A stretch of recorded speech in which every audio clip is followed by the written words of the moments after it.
Wyoming played an absolute thriller against Fresno State last week, coming away with a win at home, and now they get another challenge in the Air Force Falcons. These are two teams that love running the football and two teams that are playing really good defense.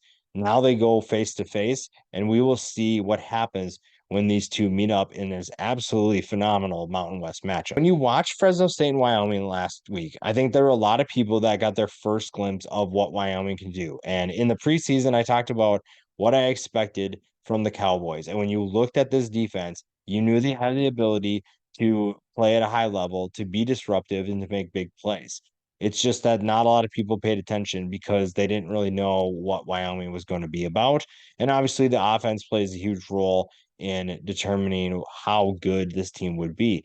And so far, it's been exactly that. You saw last week, Wyoming had his best performance in terms of throwing the football. Now, it wasn't your typical air raid type of a game, but it was still a good game for Andrew Peasley in that passing attack.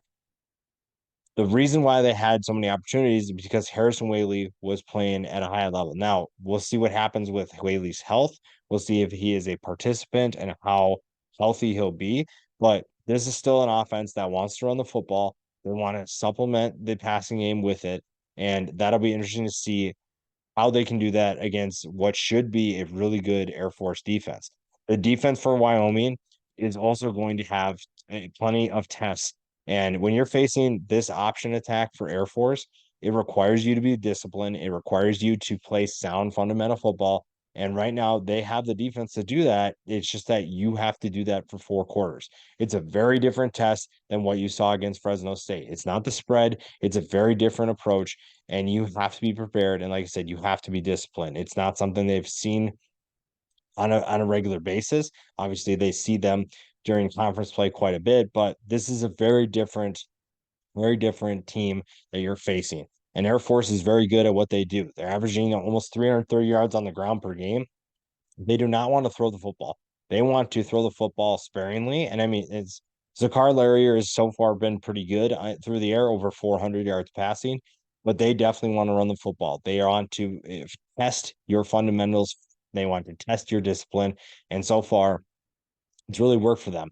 The one thing that stood out the most, though, is this defense for Air Force is not getting a ton of recognition. And Air Force in general isn't getting a lot of love because everybody's paying attention to the Power Five and not really very much to the Group of Five. But this is a team that's fun to watch for multiple reasons. First, is the offense. The unique offense that not many teams run gives you a different look, a different thing to pay attention to for this weekend. And Air Force is very good at what they do. The defense also is playing at a high level. And right now, they face Wyoming doesn't present many challenges in terms of scheme, and not because they're not good at what they do. It's because this scheme is not unique to anything Air Force has seen before.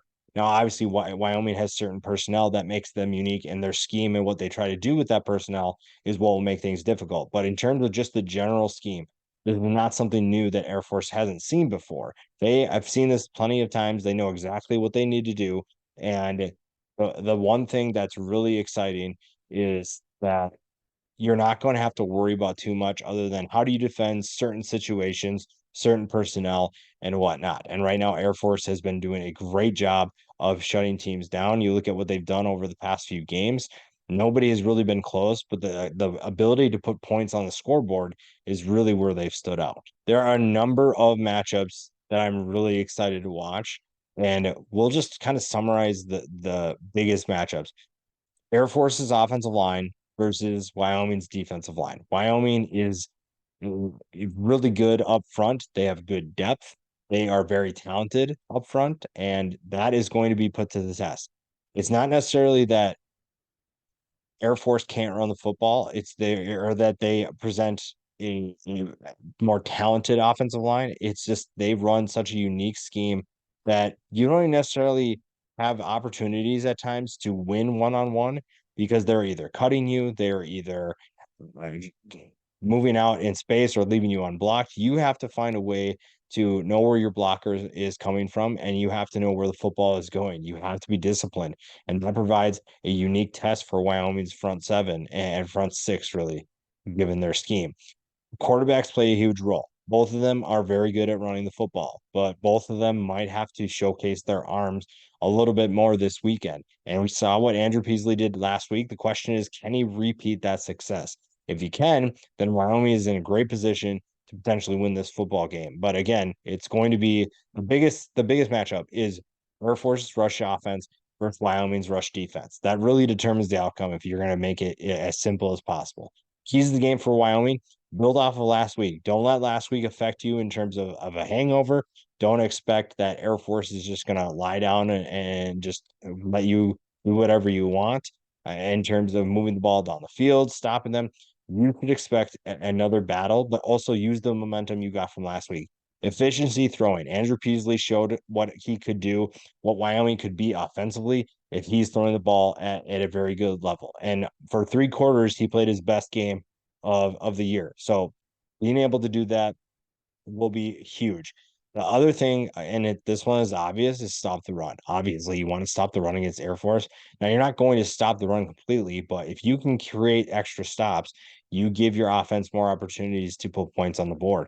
And against this Air Force offense, an offense that is going to be efficient, they want to take off as much clock as possible and keep this Wyoming defense tired. Stopping the run will be huge. For Air Force, obviously, time your shots. So far this year, I think that Laurier has done a great job of throwing the football because he's been efficient and he knows when he takes his shots, he has to be accurate.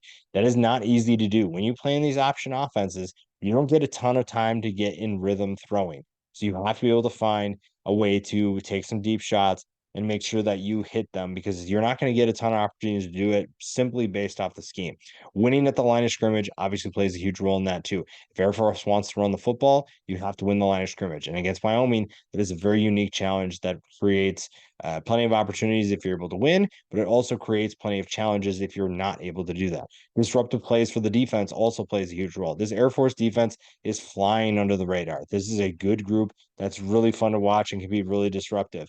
One thing you can do to get Wyoming unbalanced and not very comfortable is disruptive play. So if you're able to do that, then Air Force gets that momentum and gets the ball back to their offense to let them do what they do best. This isn't a typical game where you look at these quarterbacks and think, okay, how many times are they going to throw the football? Or what are they going to do to put points on the board through the air? They're definitely going to run the football, and it's pretty obvious when you look at the lack of stats through the air. You look at Zachar Larrier, 410 yards and 3 touchdowns.